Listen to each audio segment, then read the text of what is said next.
Olá, meus amigos, um dia de muita paz para todos nós. Hoje, exatamente 27 de setembro de 2024, estamos nós reunidos para estudarmos a obra A Gênese. Vamos envolver o nosso irmão Tarcísio, que irá fazer nossa prece de gratidão. Logo depois, a nossa querida Lígia irá fazer a recapitulação do nosso último estudo e a leitura do livro A Gênese de hoje. Vamos lá, vamos orar?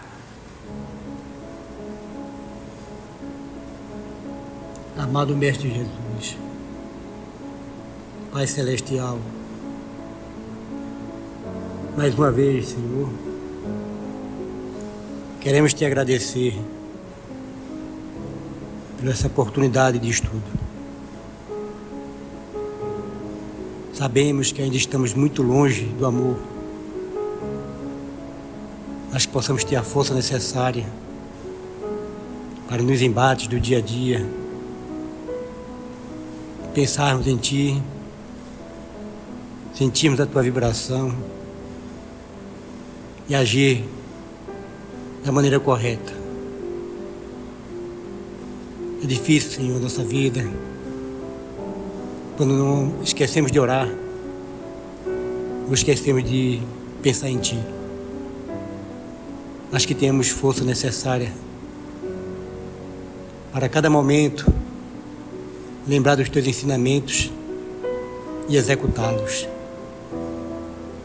Obrigado, Pai, por esse ambiente que nos acolhe para o estudo, para o aprendizado, que possamos nos modificar realmente, dar um passo em Tua direção e olhar para trás, se livrar dos erros de tantos anos.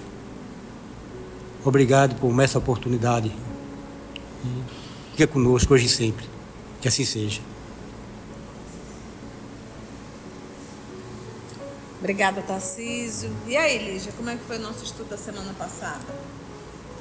O item 52 fala que o ensino espírita não foi dado de maneira completa. Viu espíritos de vários lugares, cada um com aptidões específicas, e cada um ensinou um pedacinho, e hoje a doutrina espírita está completa. Esse último parágrafo, do item 52, ele dá uma boa explicada, quando ele diz assim: a revelação fez-se assim, parcialmente em diversos lugares.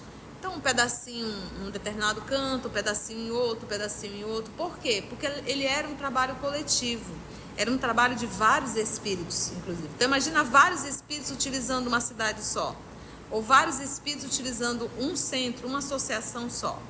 E era necessário mostrar a autenticidade do fenômeno. Então, por isso que ela veio em vários lugares e utilizando vários médios. A gente está conversando há pouco que foi entregue a Kardec mais de 50 cadernos. Isso está lá na Revista Espírita. E ele catalogou e separou por temas aquilo ali, Então ele diz, em diversos lugares e por uma multidão de intermediários, não foi nenhum e nem dois médios, foram vários. E é dessa maneira que ela prossegue ainda, pois nem tudo foi revelado. Então, ou seja, virão coisas novas, virão. A doutrina está completa, o que ela tinha de fazer, o trabalho que chegou. Virão outros, com certeza, porque nós estamos no processo de evolução. Então, da mesma forma que Jesus não pôde explicar detalhadamente o que hoje a doutrina explica, no futuro teremos outras lições que teremos capacidade de compreender. Então, a gente não fechou. Tem muitas lições que a gente não dá conta e a gente nem imagina o que é. Dentro da nossa cabecinha, a gente nem consegue imaginar o que é. Então, virão. Então, à medida que nós formos evoluindo, chegarão novas lições, Mas o que a doutrina tinha de trazer para esse momento, na condição de uma terceira revelação, chegou. Tanto é que a gente diz, o que nos falta é estudar para entender o que essa doutrina nos traz, A gente ainda não sabe muito bem o que é perispírito, a gente não tem consciência do que é o fluido universal, a gente mistura fluido universal, a gente não sabe o que é fluido vital, Então, tem muitas informações que a doutrina nos traz e que até hoje a gente ainda não conseguiu entender. Êxtase com sonambulismo. Êxtase, sonambulismo, bicorporeidade, segunda vista. Quantas informações que ela trouxe, né? Se a gente pegar o livro dos médiuns, ele é muito rico. E a gente... Espíritos tem isso tudo aí, né? Livro dos Espíritos. Então, a gente precisa... Então, o que a gente acontece? Por que as pessoas leem isso aqui, né? E às vezes tem um problema na interpretação. Aí diz o quê? A doutrina está ultrapassada. A doutrina não tem tudo. Mas se você for perguntar da pessoa, me explica o que é, por exemplo, o êxtase.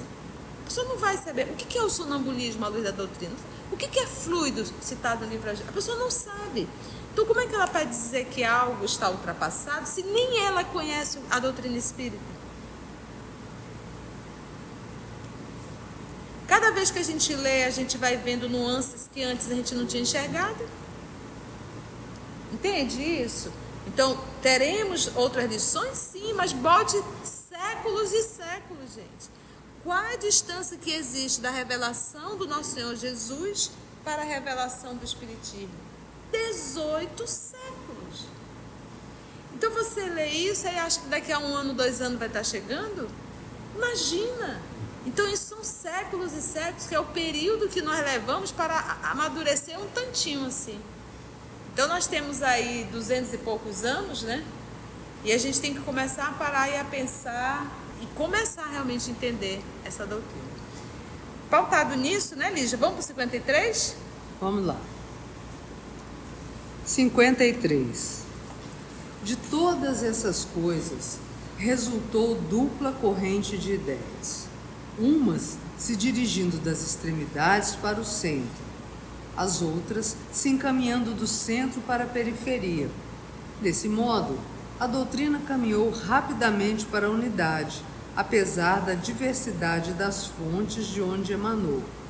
Os sistemas diversos ruíram pouco a pouco devido ao isolamento em que ficaram, diante do ascendente da opinião da maioria, por não encontrar repercussão simpática. Desde então, uma comunhão de pensamentos se estabeleceu entre os diversos centros parciais. Falando a mesma linguagem, eles se entendem e estimam de um extremo a outro do mundo. Então ele diz que de todas essas coisas resultou uma dupla o quê? Corrente de ideias, né? Porque imagina, as informações vieram de vários lugares, né? Muito material. E a gente sabe que quando o médium recebe, ele leva um pouco dele, porque o médium é o intérprete. Os sistemas diversos, e lá no livro dos médiuns tem um capítulo chamado Sistemas. Então lá Kardec coloca a quantidade de sistemas que foram criados, a quantidade de sistemas inventados. Tem até lá, não sei se vocês lembram, o músculo estalante. Porque não era a mesa que movimentava, era o músculo que estalava, né? Então, quantas coisas assim, verdadeiras aberrações, que aquilo foram sendo postas. Uma comunhão de pensamento se estabeleceu entre os diversos centros parciais, falando a mesma linguagem, que esse era o maior trabalho do professor Denizar, e esse é um dos maiores trabalhos do Dr. Bezerra de Menezes, que ele fala na unificação, né? Nessa linguagem única. Por que a gente vê centros com linguagem diferente, intitulados espírita? Porque se fugiram da base. Não estuda a doutrina, não estuda a base, e aí vai criando novos sistemas, invenções. Às vezes são espíritos que vêm em reunião mediúnica, começa a dizer como deve ser feito. Como o grupo não tem maturidade doutrinária, aceita tudo sem o mínimo raciocínio, sem a mínima lógica, e começa a fazer daquela forma errônea, intitulando aquilo de espiritismo e não é. Então, se a gente estuda, se a gente está junto, se a gente promove reunião das instituições espíritas, isso a gente vai ficando coeso, a gente vai ficando forte, a gente vai estudando junto. Então a probabilidade da doutrina permanecer pura é enorme.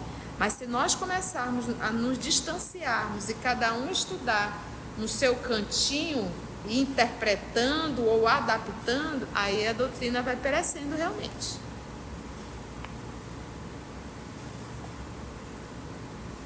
Sentindo-se mais fortes, os espíritas lutaram com mais coragem, caminharam com passo firme, desde que não mais se viram isolados, desde que sentiram um ponto de apoio, um laço a prendê-los à grande família.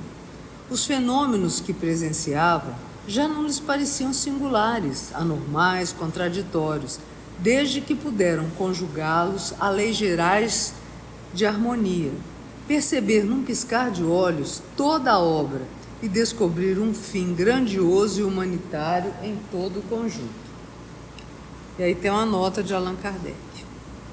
Um testemunho significativo, tão notável quanto tocante dessa comunhão de ideias que se estabeleceu entre os espíritas pela conformidade de suas crenças, são os pedidos de preces que nos chegam das regiões mais distantes, desde o Peru até as extremidades da Ásia, feitos por pessoas de religiões e nacionalidades diversas e as quais nunca vimos.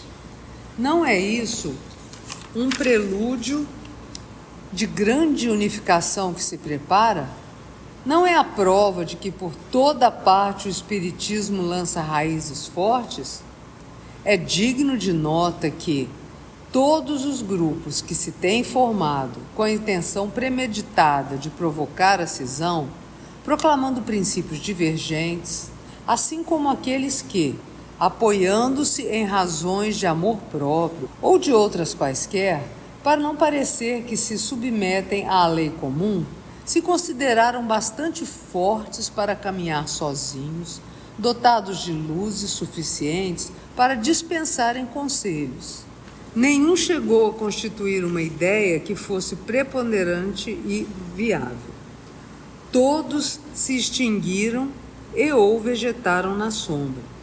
Nem poderia ser de outro modo, visto que, para se exalçarem em vez de se esforçarem por proporcionar maior soma de satisfações, esses grupos discordantes rejeitavam os princípios da doutrina, justamente o que há de mais atraente nela, mais consolador e mais racional. Se tivessem compreendido a força dos elementos morais que lhe constituem a unidade, não o teriam embalado com ilusões quiméricas. Ao contrário, tomando como se fosse o universo o pequeno círculo que constituíam, não viram nos seus novos adeptos mais que uma camarilha. Camarilha é o conjunto de pessoas que exercem influências, facilmente derrubável por outra contrária.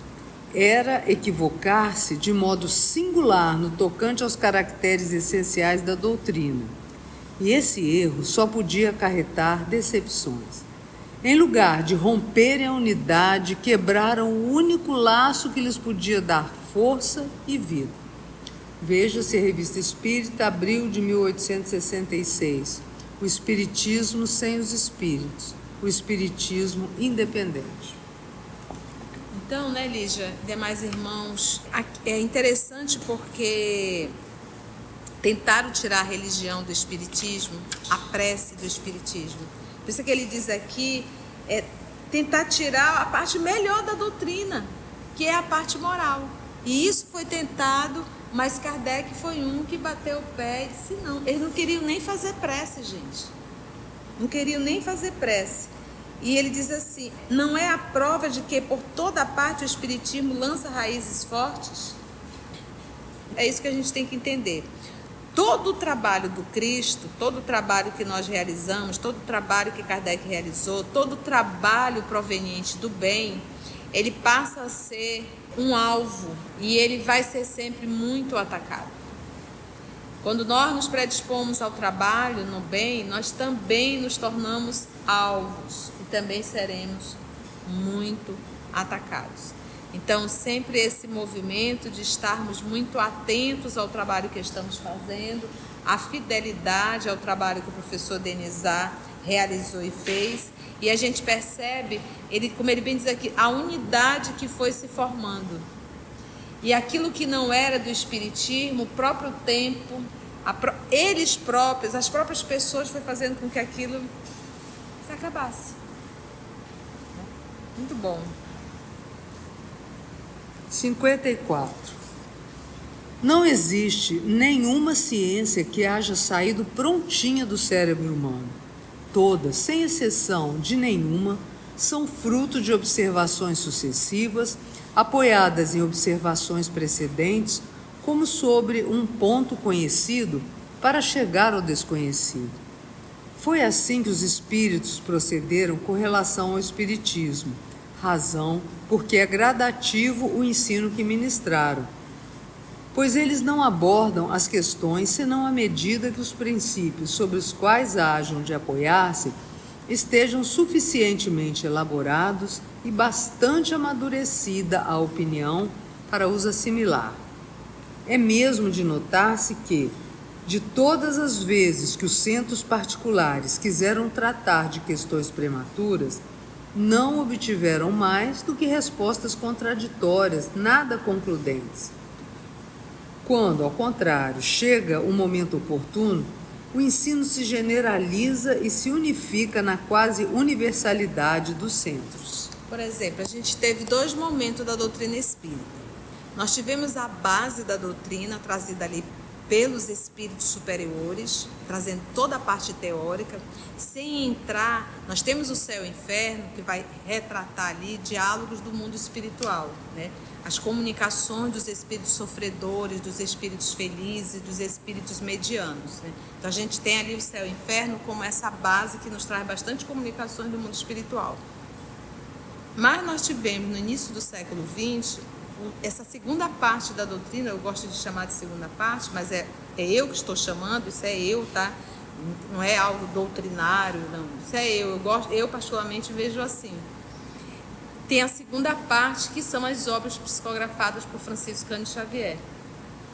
Então, quando nós fazemos os estudos da parte científica, que é as obras de André Luiz, e quando a gente pega essas obras e começa a trabalhar elas junto com a obra básica, em particular Livro dos Espíritos e Livro dos Médiuns, a gente vai ver o quanto elas estão se encaixando. Então, as obras psicografadas pelo Chico, essa série André Luiz, ela vem trazer exemplos de mundo espiritual, trazer histórias detalhadas do mundo espiritual. Então, antes do Nosso Lar, não existia nenhuma obra com tantos detalhes falando de mundo espiritual. Tinha muitas obras falando do inferno, né? Então, nós temos obras aí seculares falando, basta a gente lembrar um pouquinho de Dante Alighieri. Mas esses detalhes que o nosso querido Chico trouxe na obra Nosso Lar, e que inclusive ele sofreu um certo preconceito quando trouxe a obra, não tinha. Então foi a primeira obra.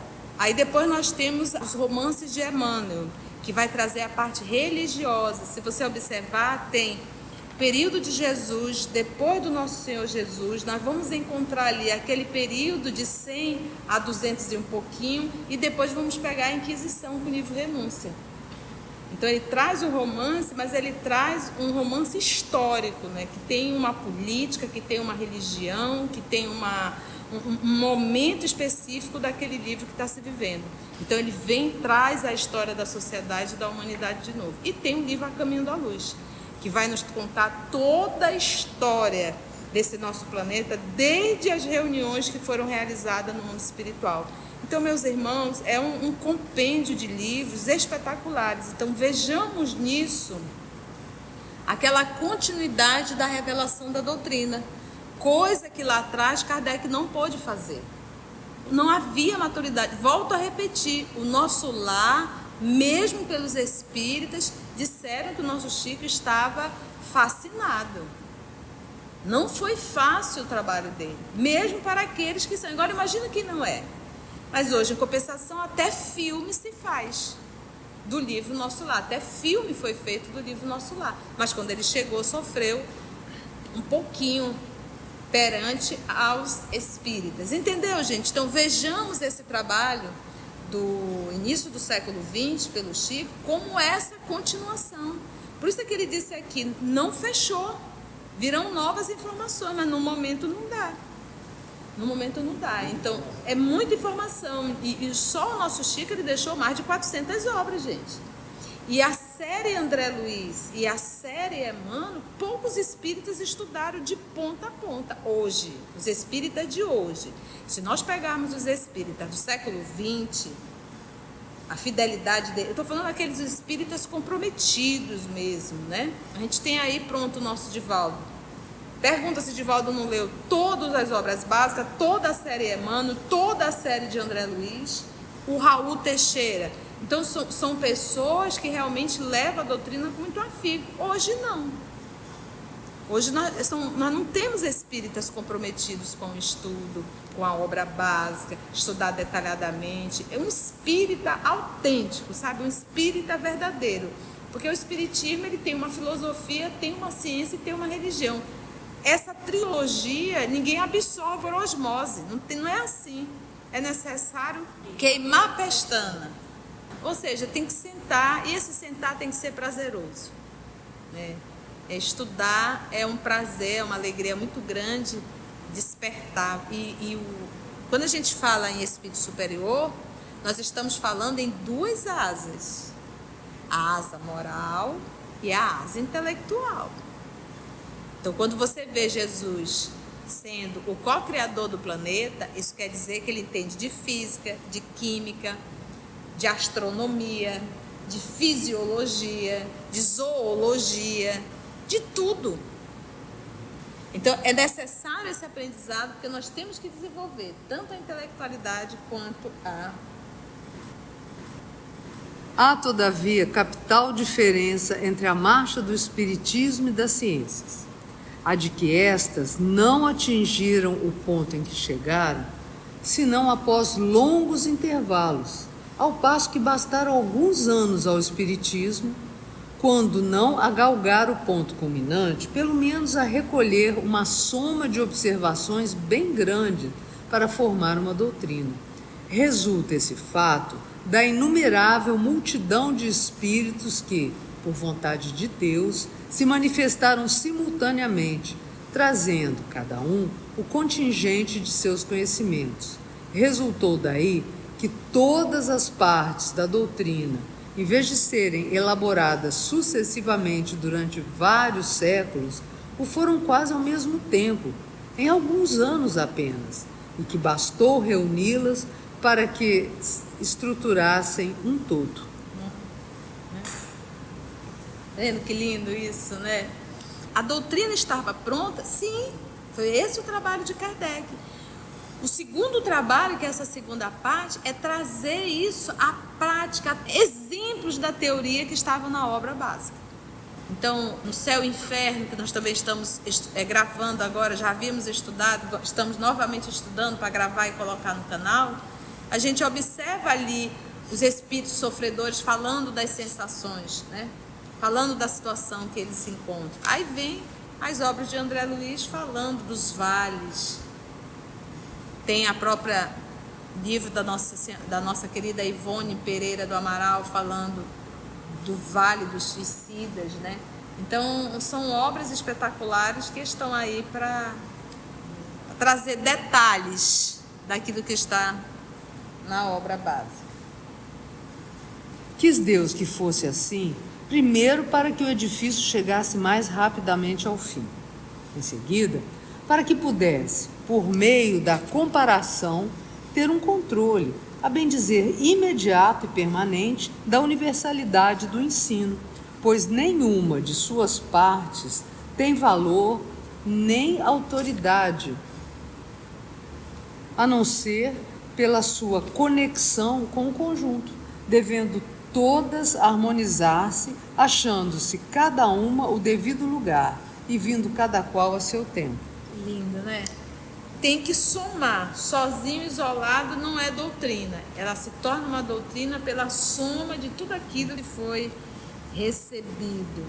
E esse tudo aí é o tríplice aspecto: religião, filosofia e ciência. Porque tentaram isolar a filosofia e a religião, queriam só ciência.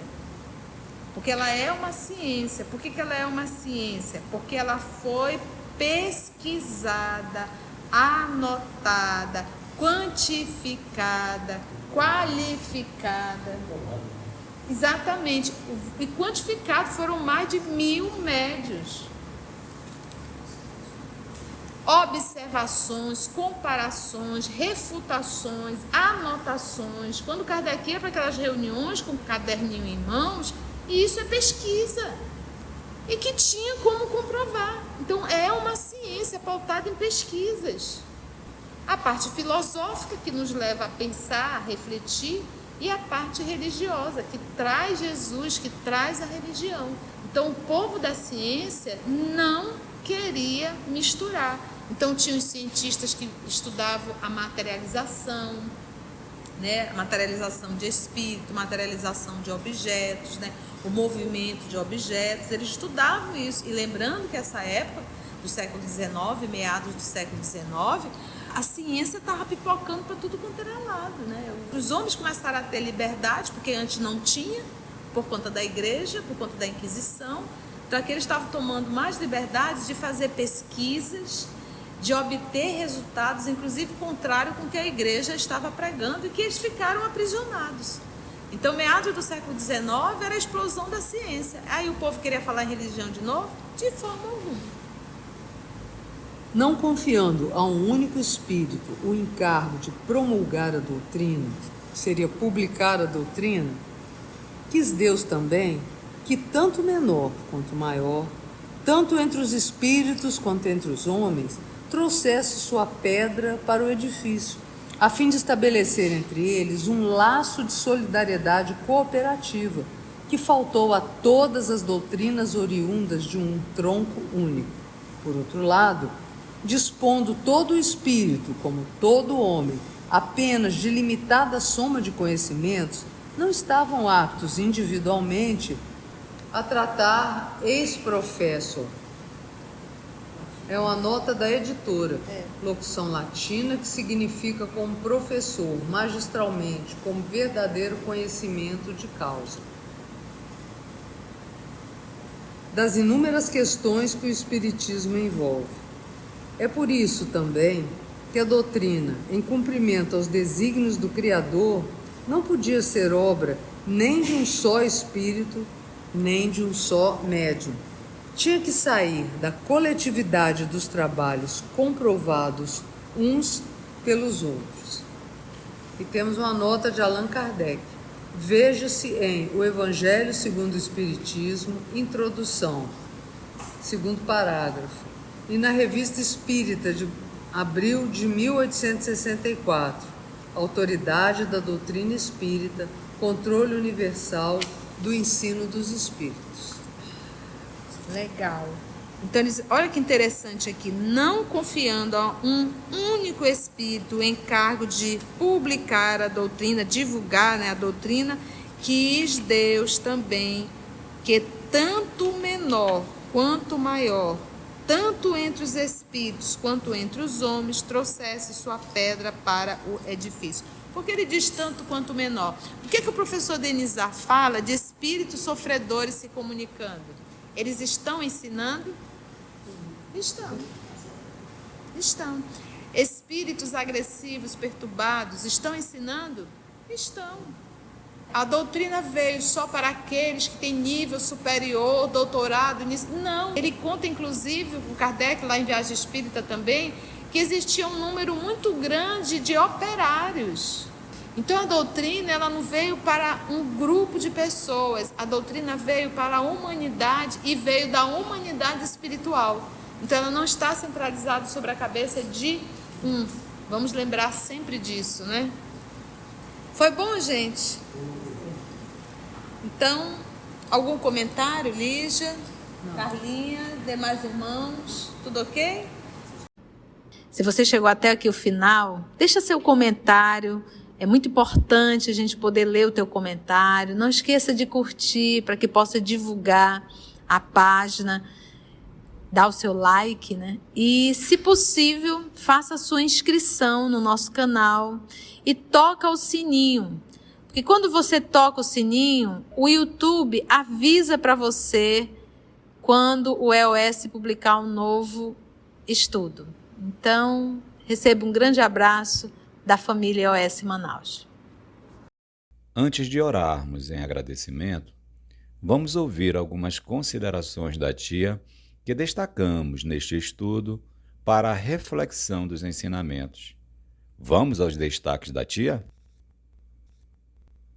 A revelação fez-se assim: parcialmente em diversos lugares, porque ele era um trabalho coletivo, era um trabalho de vários espíritos e era necessário mostrar a autenticidade do fenômeno. Então, por isso que ela veio em vários lugares e utilizando vários médios.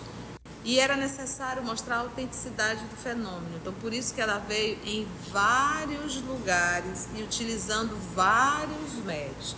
O trabalho que chegou. Virão outros, com certeza, porque nós estamos no processo de evolução. No futuro, teremos outras lições que teremos capacidade de compreender. À medida que nós formos evoluindo, chegarão novas lições. O que nos falta é estudar para entender o que essa doutrina nos traz. Por que a gente vê centros com linguagem diferente, intitulados espírita? Porque se fugiram da base. Não estuda a doutrina, não estuda a base, e aí vai criando novos sistemas, invenções. Às vezes são espíritos que vêm em reunião mediúnica, começa a dizer como deve ser feito. Como o grupo não tem maturidade doutrinária, aceita tudo sem o mínimo raciocínio, sem a mínima lógica, e começa a fazer daquela forma errônea, intitulando aquilo de espiritismo e não é. Então, se a gente estuda, se a gente está junto, se a gente promove reunião das instituições espíritas, isso a gente vai ficando coeso, a gente vai ficando forte, a gente vai estudando junto. Então a probabilidade da doutrina permanecer pura é enorme. Mas se nós começarmos a nos distanciarmos e cada um estudar no seu cantinho, interpretando ou adaptando, aí a doutrina vai perecendo realmente. Tentaram tirar a religião do espiritismo, a prece do espiritismo, a parte melhor da doutrina, que é a parte moral. E isso foi tentado, mas Kardec foi um que bateu o pé e disse não. Eles não queriam nem fazer prece, gente. Todo o trabalho do Cristo, todo o trabalho que nós realizamos, todo o trabalho que Kardec realizou, todo o trabalho proveniente do bem, ele passa a ser um alvo e ele vai ser sempre muito atacado. Quando nós nos predispomos ao trabalho no bem, nós também nos tornamos alvos e também seremos muito atacados. Então, sempre esse movimento de estarmos muito atentos ao trabalho que estamos fazendo, a fidelidade ao trabalho que o professor Denizar realizou e fez. A gente teve 2 momentos da doutrina espírita. Nós tivemos a base da doutrina trazida ali pelos espíritos superiores, trazendo toda a parte teórica, mas nós tivemos no início do século XX essa segunda parte da doutrina. Eu gosto de chamar de segunda parte, mas é eu que estou chamando, isso é eu, tá? Não é algo doutrinário, não, isso é eu particularmente vejo assim. Tem a segunda parte, que são as obras psicografadas por Francisco Cândido Xavier. Então, as obras psicografadas pelo Chico, essa série André Luiz, ela vem trazer exemplos de mundo espiritual, trazer histórias detalhadas do mundo espiritual. Então, antes do Nosso Lar, não existia nenhuma obra com tantos detalhes falando de mundo espiritual. Inclusive, ele sofreu um certo preconceito quando trouxe a obra. O Nosso Lar, mesmo pelos espíritas, disseram que o nosso Chico estava fascinado. Aí depois nós temos os romances de Emmanuel, que vai trazer a parte religiosa. Se você observar, tem período de Jesus, depois do Nosso Senhor Jesus, nós vamos encontrar ali aquele período de 100 a 200 e um pouquinho, e depois vamos pegar a Inquisição com o livro Renúncia. Então ele traz um romance, mas ele traz um romance histórico, né? E tem o livro A Caminho da Luz, que vai nos contar toda a história desse nosso planeta, desde as reuniões que foram realizadas no mundo espiritual. Então, meus irmãos, é um compêndio de livros espetaculares. Então, vejamos nisso aquela continuidade da revelação da doutrina, coisa que lá atrás Kardec não pôde fazer. Vejamos esse trabalho do início do século XX pelo Chico como essa continuação. A doutrina estava pronta? Sim, foi esse o trabalho de Kardec. O segundo trabalho, que é essa segunda parte, é trazer exemplos da teoria que estavam na obra básica. Tem que somar. Sozinho, isolado, não é doutrina. Ela se torna uma doutrina pela soma de tudo aquilo que foi recebido. E esse tudo aí é o tríplice aspecto: religião, filosofia e ciência. Porque tentaram isolar a filosofia e a religião, queriam só ciência. Porque ela é uma ciência. Por que ela é uma ciência? Porque ela foi pesquisada, anotada, quantificada, qualificada. Quando Kardec ia para aquelas reuniões com o caderninho em mãos, isso é pesquisa. E que tinha como comprovar. Então é uma ciência pautada em pesquisas. A parte filosófica, que nos leva a pensar, a refletir, e a parte religiosa, que traz Jesus, que traz a religião. O povo da ciência não queria misturar. Meados do século XIX, a ciência estava pipocando para tudo quanto era lado, né? Os homens começaram a ter liberdade, porque antes não tinha, por conta da igreja, por conta da Inquisição. Então aqui eles estavam tomando mais liberdade de fazer pesquisas, de obter resultados, inclusive contrário com o que a igreja estava pregando, e que eles ficaram aprisionados. Então, meados do século XIX era a explosão da ciência. Aí o povo queria falar em religião de novo? De forma alguma. A doutrina, ela não veio para um grupo de pessoas. A doutrina veio para a humanidade e veio da humanidade espiritual. Então, ela não está centralizada sobre a cabeça de um. Vamos lembrar sempre disso. Assim, concluindo o nosso estudo de hoje e agradecendo o nosso Mestre Jesus por mais este momento de aprendizado, vamos orar? Então, assim, agradecemos a Deus, nosso Pai, por mais essa oportunidade que nos foi dada de estudo e reflexão. E se Deus nos permitir, até o nosso próximo encontro. Graça te damos, Senhor. EOS Manaus. Estudando para servir ao Cristo. Visite nosso site em www.eosmanaus.org. No YouTube, procure o canal EOS Manaus. Participe do nosso grupo no Facebook. No Instagram somos @EOS Manaus. Escute e estude na Rádio Manaus de Estudos Espíritas. Estamos, também, em diversas plataformas de áudio. Procure EOS Manaus, no seu aplicativo preferido. EOS Manaus. Estudando para servir ao Cristo.